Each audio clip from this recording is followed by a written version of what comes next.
tous et bienvenue dans cette nouvelle vidéo. Alors, aujourd'hui, c'est le moment tant attendu. Je vous donne mon avis sur les Prismacolor. Donc, je les ai essayés quand même à plusieurs reprises, de plusieurs façons différentes. Je les ai depuis, je crois, si ma mémoire est bonne, l'année passée, fin de l'année passée ou début de cette année. Donc, je vais vous donner mon avis, mon opinion personnelle. Je colorie j'ai des goûts spécifiques comme tous les coloristes. Je crois que je vais en froisser certains par rapport à mon avis sur les Prismacolor, mais encore une fois, c'est mon avis. C'est mon opinion suite à mon utilisation plus approfondie.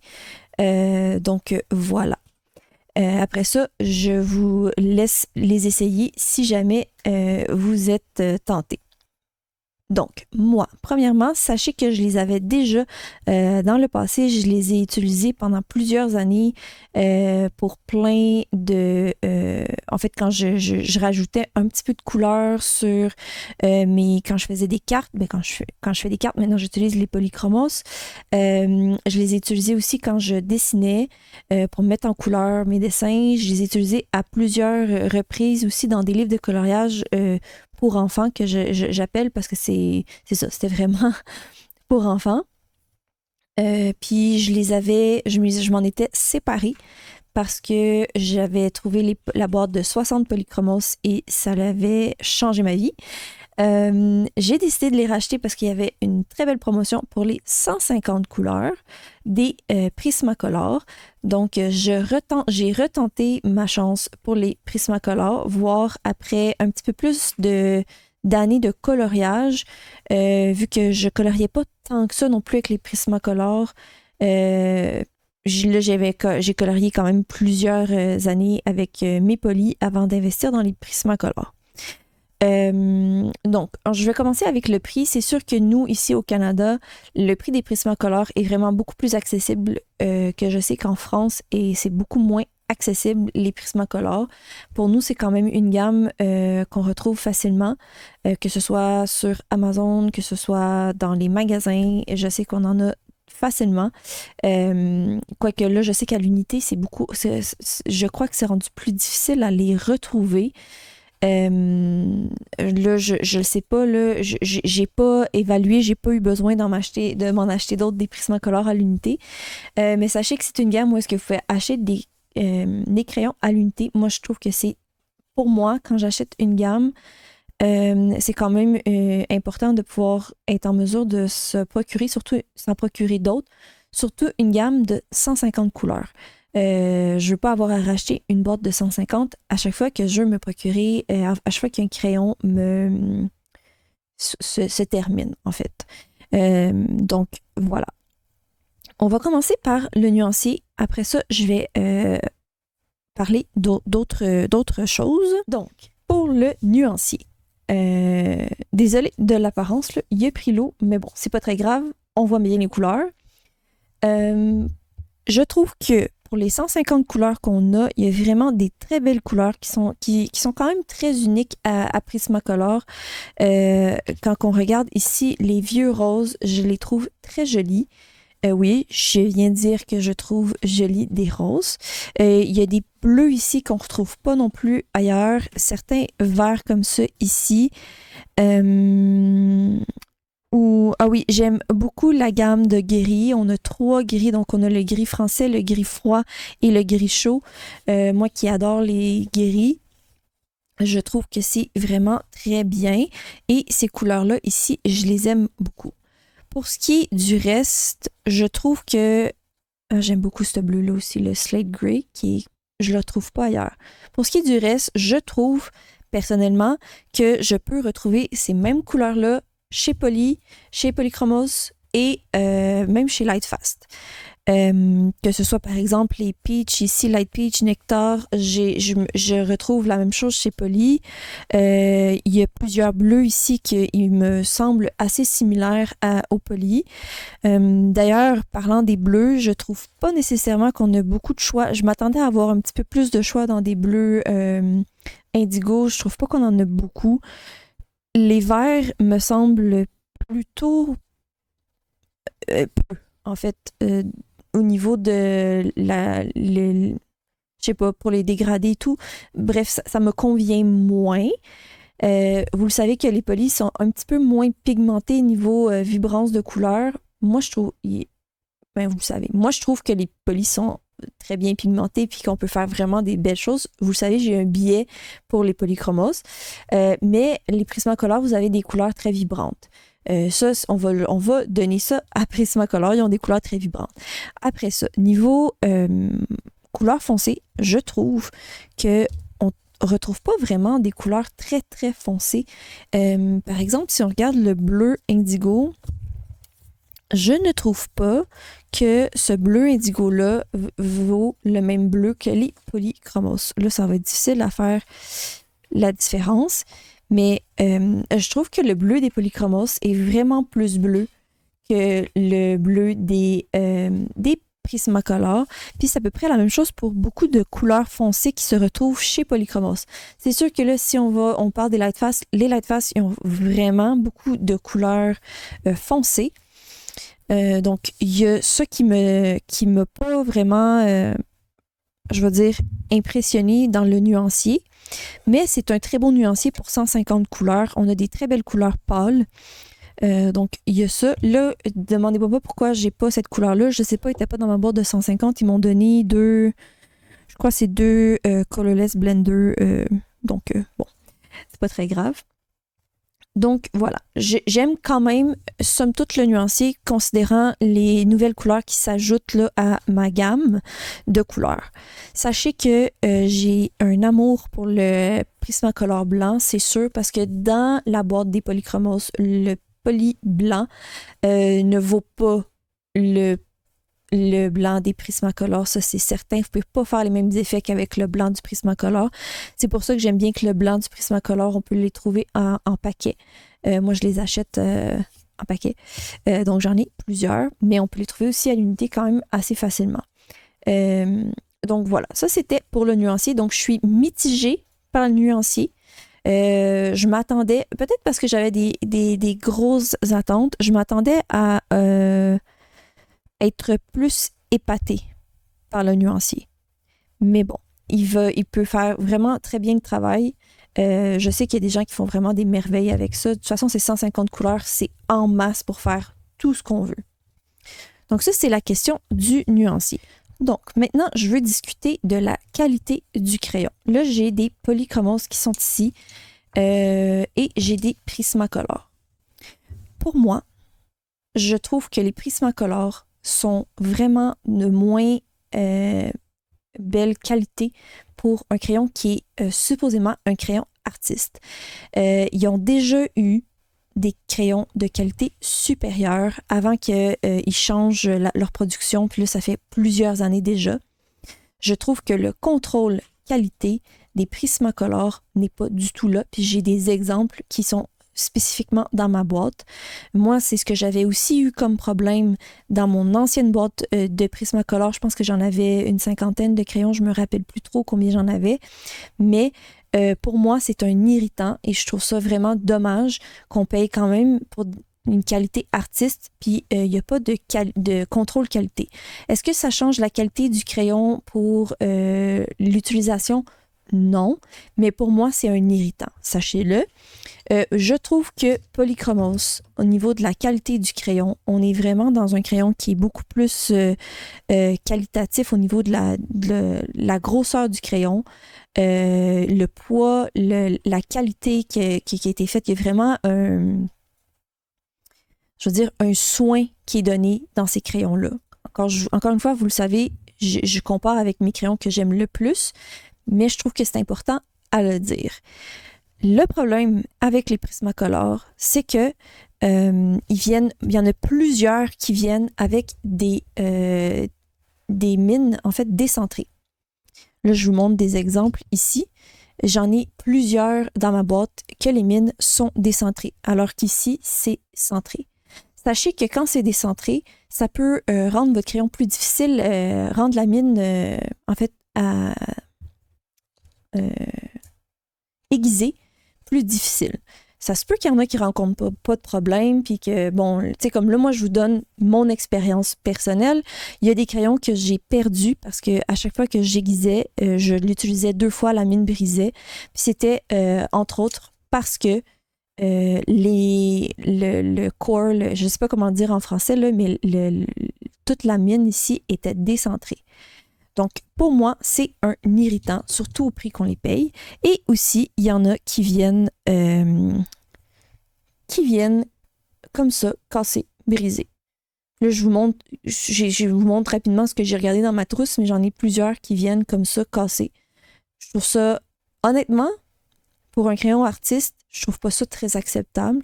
Même chose ici pour l'écriture, qui y en a qui sont... L'écriture est déjà presque partie ou est pas vraiment claire. On n'a pas ça. Je n'ai pas retrouvé ça. En tout cas, j'ai eu 2 boîtes de Polychromos. Je n'ai pas retrouvé ça chez Poly. Donc, voilà.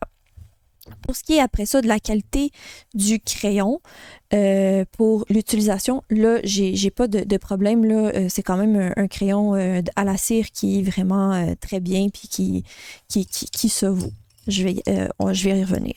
Alors, maintenant, parlons du crayon en tant que tel, de son utilisation dans nos livres de coloriage ou ailleurs, parce que moi, je l'utilise aussi pour d'autres types de projets. Sachez que c'est un crayon à la cire versus les polys qui sont des crayons à l'huile, donc c'est différent. Les crayons, les polys, donc les crayons qui sont à l'huile, c'est beaucoup plus solide, c'est beaucoup plus dur. Donc, on peut vraiment les affiner beaucoup plus au niveau de la mine. C'est des crayons qu'on peut faire du détail, quoique on peut faire du détail avec les Prismacolor sans problème. Je l'ai testé et sachez que ça se fait très bien. Très bien. Moi, j'ai plus de difficultés, mais ça se fait. Moi, j'aime mieux les polys, mais on peut le faire facilement avec les Prismacolor. Donc, c'est ça. La mine est beaucoup plus dure pour celle des Polychromos, donc c'est plus long à faire nos dégradés, à faire nos mélanges et tout ça. Donc, moi, sachez-le, si vous voulez quelque chose qui est un petit peu plus rapide, c'est sûr que les crayons qui sont à la cire, donc les Prismacolor, sont plus rapides parce que c'est à la cire. On peut les affiner quand même très bien. Moi, j'ai été capable de les affiner avec une bonne mine, mais évidemment, ils vont pas rester, comme c'est des crayons plus crémeux, ils vont vraiment plus s'utiliser rapidement. On va dire ça comme ça. Donc, voilà. Ça, c'était pour la différence. Ensuite, l'utilisation, moi, j'ai eu beaucoup de difficultés à les utiliser parce qu'ils ne s'utilisent pas de la même façon que les polys, je trouve, à mon avis. Mais j'ai testé en tout cas, je vais vous montrer plus en détail ce que j'ai testé ici, mais ils ne s'utilisent pas de la même façon que les polys, dans le sens qu'ils vont saturer beaucoup plus vite que les polys. Les polys, on peut faire vraiment beaucoup de couches avant d'atteindre une saturation. J'ai trouvé que les Prismacolor, ils vont saturer beaucoup plus vite que les polys. C'est sûr que aussi il faut faire attention à pas trop mettre de pigments tout de suite parce qu'ils vont vraiment, le pigment va vraiment aller rapidement, il va vous en mettez beaucoup en fait versus les polys même quand je pèse pas beaucoup, il y en a beaucoup plus qui s'étend que les polys. Donc faut faire attention pas d'en mettre trop parce que c'est sûr que si on en met trop tout de suite, moi je trouve que je sature beaucoup trop vite. Par contre, j'ai été en mesure, je vous montre l'illustration que j'ai faite ici, je ne l'ai pas terminée, mais j'ai fait la peau ici de la fille qui est ici avec les Prismacolor, uniquement au Prismacolor. Je n'ai pas utilisé autre chose. J'ai eu beaucoup de plaisir à la faire. J'ai fait des mélanges de couleurs, j'ai mis du vert, j'ai mis du rouge, j'ai mis ici. J'ai pas mélangé de la même façon que j'aurais mélangé avec les Polychromos, mais j'ai été capable d'obtenir ce que je voulais, ce que j'aurais pu d'ailleurs obtenir avec les Polychromos. J'ai utilisé également le Blender. C'est la première fois que j'utilise le Blender. Je n'ai pas tendance à utiliser le Blender, mais je l'ai testé aussi avec ça et j'ai vraiment apprécié. Donc, vraiment, on peut faire des merveilles avec les Prismacolor. Encore une fois, je trouve que là, il est déjà saturé, donc même si je voudrais retourner, je crois pas que je serai en mesure de retravailler comme je suis en mesure de faire avec les polychromos. Mais je suis satisfaite, très satisfaite en fait du résultat de cette peau-là. Ben, en fait, de l'utilisation des Prismacolor. C'est des crayons qui sont quand même très crémeux, qui sont très gras comparativement aux poly. Donc, moi, je trouve que ça s'utilise différemment. C'est quoi je voulais dire d'autre? C'est pas mal ça. Donc, c'est ça. Je voulais quand même vous donner du positif. On est capable de faire des super belles choses. Ben, vous en avez vu des gens qui font des trucs merveilleux avec les Prismacolor. Je pense à Clanadia qui fait des choses magnifiques avec les Prismacolor. Donc, voilà. Sachez aussi qu'il y a une possibilité d'avoir un petit film blanc avec des crayons qui sont à la cire. Donc ça, c'est normal avec des crayons à la cire. Moi, j'en ai pas eu. Ça dépend comment vous les utilisez. Si vous en avez, vous pouvez l'enlever avec un petit linge. Puis vous pouvez le fixer, votre colo. Vous pouvez utiliser avec un fixatif qu'on peut retravailler ou juste un fixatif, puis vous ne devriez pas avoir de film blanc, mais sachez que ça peut arriver avec des crayons à la cire.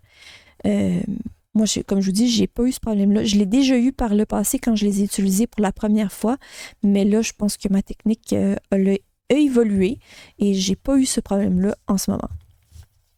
Je vous amène dans ce coloriage-ci, en fait, dans le vilain, parce que je l'ai utilisé, les Prismacolor, simplement pour faire ça ici, et j'ai détesté l'utilisation des Prismacolor sur ce papier. D'ailleurs, ce qui m'amène à vous parler du papier.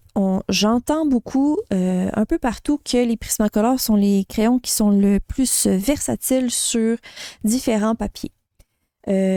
Pour moi, pour mon test, là, j'ai juste deux livres, mais j'ai testé sur plusieurs papiers, les Prismacolor, et pour moi, je n'ai pas cette conclusion-là. J'ai une conclusion tout autre. Je trouve qu'ils sont plus capricieux que mes polychromos. Peut-être parce que là, vous allez me dire, peut-être parce que je suis habituée à utiliser les polychromos, mais je les ai trouvés beaucoup plus difficiles à travailler sur certains papiers, notamment le papier Hachette. Je préfère de loin mes polychromos sur le papier Hachette que les Prismacolor. Je trouve que le papier sature extrêmement vite. J'ai moins de facilité à faire mes dégradés. Je trouve qu'il marque en fait les dégradés, même si j'utilise la même technique que j'ai utilisée ici, incapable de faire sur d'autres styles de papier, surtout le papier Hachette. En tout cas, pour les tests que j'ai faits dans le papier Hachette, c'est les polis qui ont gagné. Par contre, j'ai fait un test avec les polis et les Prismacolor. Encore une fois, c'est un dessin non terminé pour faire la peau et les feuilles. Donc, c'est ça. J'ai mélangé les deux. Sur le papier, c'est du papier Hachette. Et là, cette fois-ci, ça m'a convenu. Donc, j'ai été capable de faire un mélange des deux et c'était suffisant, mais que ce soit... J'ai plus apprécié pareil, parce que ça, c'est juste du poli. J'ai plus apprécié le poli que le Prisma sur ce papier-là. C'est du papier qui est pas... Il n'y a pas de grain. Moi, je préfère le papier qui est granuleux un petit peu parce que le pigment s'étale beaucoup plus facilement sur du papier qui est granuleux. À mon avis, très personnel, c'est pas tout le monde qui a cette opinion-là, mais je trouve que ce soit pour les Prisma que pour les polis, du papier qui est un petit peu plus qu'un petit grain, ça va être plus facile de travailler avec les crayons. Donc voilà pour ça. Donc, en somme, là, je trouve quand même que les Prismacolor et les polychromos, je les travaille beaucoup ensemble maintenant. Je me fais des dégradés avec eux. Je teste justement les utiliser ensemble pour être en mesure justement d'utiliser ces crayons-là que je me suis procurés. Sachez que justement, comme ils sont plus gras, les polis, moi, je les utilise en premier, puis après ça, j'utilise les Prismacolor pour les mélanger ensemble et tout. Mais bon, c'est sûr que les polis sur le Prisma, c'est moins ça l'aime moins ça. Mais c'est faisable. Donc, sachez-le. Donc, pour mon avis final, est-ce que je recommanderais les Prismacolor? Pour moi, je ne les rachèterais pas. Parce que pour toutes les raisons que je vous ai citées, je sais que c'est peut-être un avis qui est négatif, mais j'avais besoin de vous en parler. Je sais que c'est des crayons qui sont très appréciés dans la communauté de coloriage, mais pour moi, pour la façon dont je colorie, pour ce que j'en fais avec mes crayons de couleur, ce n'est pas des crayons qui me rejoignent personnellement. Est-ce que je regrette mon achat? Non, parce que le nuancier est vraiment, comme je vous disais, il y a des super belles nuances. J'utilise beaucoup les gris. Honnêtement, c'est vraiment, pour moi, ça a été un changement. Donc, peut-être que moi, je m'achèterais des crayons à l'unité sans acheter les 150 couleurs. Donc, je m'achèterais clairement les gris. Les petits, si vous aimez les vieux roses, il y a des super belles teintes. J'aime beaucoup aussi ces bleus-là, ces bleus grisés, bleus verts. Moi, je vais beaucoup, ils sont tout le temps sortis en fait sur ma table, sur mon bureau. Donc, c'est vraiment les couleurs que j'utilise le plus. Donc, probablement que je me rachèterais ces couleurs-là, mais je ne me rachèterais pas la boîte de 150 couleurs. Je trouve que c'est des crayons qui sont plus capricieux qu'on nous le mentionne. Puis, c'est sûr, comme moi, je vous dis, je suis une personne qui colorie avec du couche par couche et ces crayons-là, ils vont saturer beaucoup plus vite. Donc, pour ma façon de colorier, c'est pas des crayons qui me rejoignent personnellement. Par contre, on est capable de faire vraiment de super belles choses. Je trouve que pour ceux qui n'aiment pas nécessairement de traces dans leur dégradé et tout, je crois que c'est plus atteignable avec les Prismacolor. Il y a des mélanges qu'on peut faire qui sont, vous voyez là sur ma peau, je pense qu'il y a beaucoup de gens qui préfèrent faire des peaux au Prismacolor. Ils retrouvent beaucoup plus de facilité peut-être. Je vais dire ça comme ça. Moi, j'ai eu beaucoup de plaisir à la faire. Est-ce que j'ai trouvé plus de facilité? Non, parce que j'ai été obligée de changer. Obligée. J'ai changé un peu ma façon de colorier. Donc, pour moi, j'aime mieux les polis. Pour ça, sachez que je travaille encore à les utiliser, à les apprivoiser. Donc, peut-être que dans un an, je vais changer mon avis. Moi, je pense que, encore une fois, ça vaut la peine de les tester. Est-ce que ça vaut la peine d'acheter la boîte de 150 tout de suite? Moi, je vous dis, je vous conseillerais jamais d'acheter la boîte complète en premier d'une gamme. Commencez avec des petites boîtes, comme la boîte des polis. Moi, j'avais commencé avec la boîte de 60, que j'ai resté pendant plusieurs années avec cette boîte-là. Il y a plusieurs boîtes différentes. Moi, je vous dis, allez-y avec une boîte qui est un petit peu plus petite. Testez, voir si vous avez un avis similaire au mien ou pas. Donc, je pense que ça, c'est important. Ou si, à la limite, vous avez la possibilité d'en acheter à l'unité, achetez des coloris qui vous intéressent, achetez des dégradés des dégradés de couleurs qui vous intéressent, que vous allez utiliser pour pouvoir tester avant d'acheter la boîte de 150. Moi, c'est sûr que je l'ai acheté à un excellent prix, que je crois que je ne l'ai pas revu encore à ce prix-là. Moi, je l'avais acheté à 95 $. Donc, pour les 150, ça revenait à un excellent prix. Ouais, c'est ça. Donc, moi, je vous conseille de commencer petit avant d'acheter 150 couleurs. De toute façon, vous connaissez mon avis, on n'a pas besoin de 150 couleurs de crayon. On peut faire amplement le travail avec une soixantaine de couleurs. Prenez les couleurs que vous aimez pour tester. Donc, voilà, c'est ça. Moi, je me les rachèterais pas. Je trouve qu'ils sont capricieux sur le papier. Conclusion, c'est ça. C'est vraiment qu'ils sont capricieux. Je trouve pas qu'ils sont... moi, je les avais achetés justement pour être en mesure d'utiliser sur du papier que j'avais plus de difficultés avec les polis. Puis finalement, je trouve que j'ai encore plus de difficultés avec les Prismacolor. C'est peut-être une erreur de ma part. C'est peut-être moi qui ne sais pas comment les utiliser ou que c'est vraiment le papier le problème. Je le sais pas. Mais bon, il y a ça. Et finalement, je trouve, je répète un peu ce que j'ai dit, mais je trouve que pour le prix des crayons, pour des crayons artistes, je trouve ça vraiment dommage qu'il n'y a pas de contrôle qualité comparativement à d'autres crayons comme les Polychromos qui sont un petit peu plus chers pour nous ici au Canada, mais pas tant que ça, puis qui sont beaucoup plus qualitatifs que les Prismacolor qui me font penser à des Crayolas au niveau de la grosseur du crayon, au niveau du poids, au niveau de la qualité. Ça me fait pas penser à des crayons artistes, pourtant ils ont un prix qui est rattaché à ça. Donc, moi, je pense que c'est important à savoir. Je trouve pas qu'on en parle souvent. Donc, voilà. Donc, je suis désolée pour l'avis un peu négatif de cette vidéo, mais je pense que c'est important d'avoir tous les avis. Donc, voilà. Je vous laisse... je sais que les gens en commentaire vont probablement me donner des avis contraires. Il y en a qui les utilisent depuis des années, les Prismacolor, et c'est leur préféré. Je les comprends. Je suis pas contre ça, il y en a qui aiment pas les polis, donc je comprends aussi votre position, mais bon, donc voilà, c'est mon opinion, encore ça reste mon opinion, hein. Donc n'hésitez pas à me laisser vos commentaires en dessous de la vidéo, qu'ils soient négatifs sur les Prismacolor ou positifs, c'est pas grave, on a le droit à notre avis, je vous laisse la place dans les commentaires. N'oubliez pas le petit pouce si vous avez apprécié ma vidéo. Si vous aimez ce genre de contenu, n'hésitez pas à vous abonner à ma chaîne si ce n'est pas déjà fait. Et sur ce, on se revoit pour une prochaine vidéo. Bye bye!